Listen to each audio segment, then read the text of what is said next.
Hello everyone, today நம்ம live patient பார்க்க போகிறோம். இந்த பேஷண்ட்டோட கண்டிஷன் பார்த்தீங்கன்னா லோ பேக் பெயின்.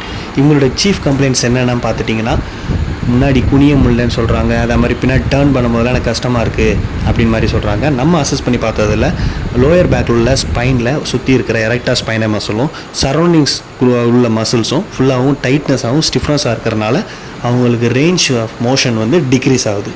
ஸோ இன்றைக்கி வந்து அவங்களுக்கு கப்பிங் தெரப்பி யூஸ் பண்ண போகிறோம்.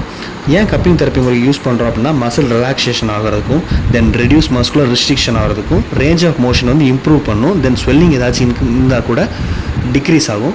தென் மசிலோட ஸ்பேசம் ஏதாச்சும் இருந்தால் கூட ஃபுல்லாகவுமே ரெடியூஸ் ஆகும். சரிங்களா? தென் பிளட் ஃப்ளோ என்ஹான்ஸாக வந்து பிளட் ஃப்ளோ வந்து அதிகமாக இன்க்ரீஸ் ஆக ஆரம்பிக்கும் இந்த தெரப்பினால்.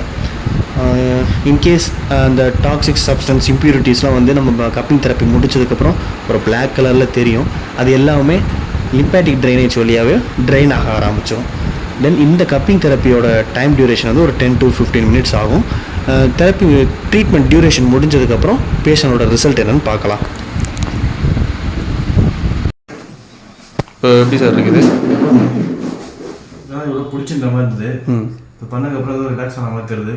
இருந்தாலும் அது நாங்கள் ரொட்டீன் நான் பண்ணும்போது தான் தெரியும் அது எப்படி இருக்குன்னு சொல்லிட்டு. சரிங்க சார், ஓகே. இப்போதைக்கு கொஞ்சம் பரவாயில்ல மாதிரி தெரியுது எனக்கு. இப்போ லாஸ்ட்டாக பேஷண்ட்டோட ரிசல்ட்டை பார்த்தீங்க, பெட்டராக இருக்குன்னு சொன்னாங்க. இது மாதிரி நிறைய அப்டேட்ஸ் அண்ட் லைவ் கேசஸ்லாம் பார்க்கணும் அப்படின்னா கினர்ஜி ஃபிசியோ பேஜை ஃபாலோ பண்ணுங்கள். தேங்க்யூ.